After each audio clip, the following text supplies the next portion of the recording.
Everyone, আমি সকাল সকাল দেখো বানিয়ে ফেলেছি তোমার আমের ঠান্ডা ঠান্ডা লস্যি। এখানে ওদেরকে 2 গ্লাস সার্ভ করে দিয়েছি। হ্যাঁ, 2 গ্লাসই। এবার মায়েরটা সার্ভ করব।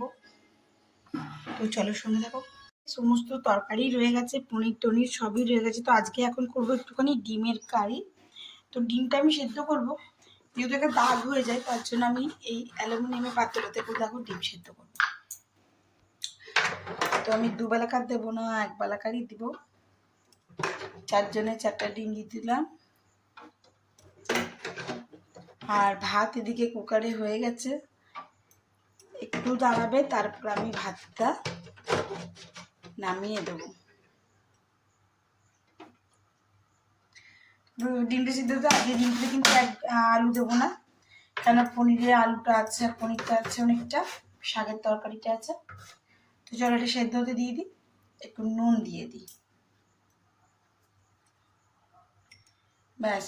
এবার এটা একটু সেদ্ধ হোক, তারপর আসছি ফিরে তোমাদের সঙ্গে। ব্লগটা অবশ্যই কন্টিনিউ করতে থাকবো। তো চলো বন্ধুরা, ফ্রাইডে দুপুরের লাঞ্চে কি করলাম এক ঝলক তোমাদের সঙ্গে আমি সেটা শেয়ার করে ফেলি ঝটপট।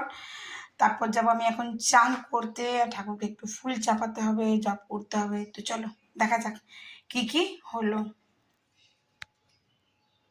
শুরুটাই হলো পেঁয়াজ থেকে, কেন আমি পেঁয়াজটা দুপুরে লাঞ্চের জন্য কেটে রেখেছি আর কি। আর এই করেছি আমি ডিমের কারি, শুধুমাত্র ডিম, কিন্তু আজকে ডিমে আলু দিইনি, মানে কারিতে আলু দিইনি। এখানে মুসুরি ডাল, টমেটো আর পেঁয়াজ দিয়ে আমি তড়কা লাগিয়েছি, ফোড়ন দিয়েছি যেটা বলে। এখানে ভেজেছি ছোটো ছোটো করে দেখো ঢেঁড়স ভাজা। আর এটা যে আমাদের গাছের লাউ শাক হয়েছে, লাউ কিন্তু কুমড়ো কিন্তু একটাও হয়নি। তো কুমড়ো শাকটা নিয়ে এসেছি, আর ঘরে কুমড়ো এনেছিলাম বাজার থেকে। কুমড়ো আলু দিয়ে একটা একটু হালকা লাইট মশলা দিয়ে আমি একটা চচ্চড়ি টাইপের করেছি। আর এই হলো পনির আলু দিয়ে তরকারি, আর মায়েরটা হলো পনির পটল আলু দিয়ে তরকারি। তো এই হয়ে গেল আমাদের আজকে দুপুরের লাঞ্চ, তোমাদের সঙ্গে সেটা শেয়ার করে নিলাম। আর এর মধ্যে অ্যাড হবে যেটা, সেটা হলো আমার বানানো ওই ঝাল আচারটা। তো চলো আমি এখন ঢাকা দিয়ে চলে যাই স্নান করতে, তারপর আবার তোমাদের সঙ্গে ব্লগটা কন্টিনিউ করবো, সঙ্গে থেকো।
দেখুন দেখাই, এখন 10টা বাজতে যাচ্ছে, 10টা বাজতে 10 মিনিট বাকি কিন্তু। হ্যাঁ, আর এই অবস্থায় আমি এখন খাচ্ছি এখন মুড়ি। আমি চপ এনেছিলাম সবার জন্য, তো মিঠি পড়ে এসে 2টো চপ এনেছিলাম ওর, তো একটা চপ খেয়েছে, আর আমার শাশুড়ি মায়ের জন্য 2টো চপ এনেছিলাম, শাশুড়ি মা একটি চপই খেয়েছে, অন্যদিন 2টো খায়, আজকে একটি খেয়েছে, একটু মনে একটু বুঝেছে, দিয়ে আমার জন্য একটি একটি করে চপ দুজনেই রেখেছে, আমি তো খাবো না, তো কাল হয়ে যাবে আমার সকালের টিফিন। তো এখন একটুখানি মুড়ি খেয়ে নিই, ভাতটা হয়ে গেছে, খাবো ভাত।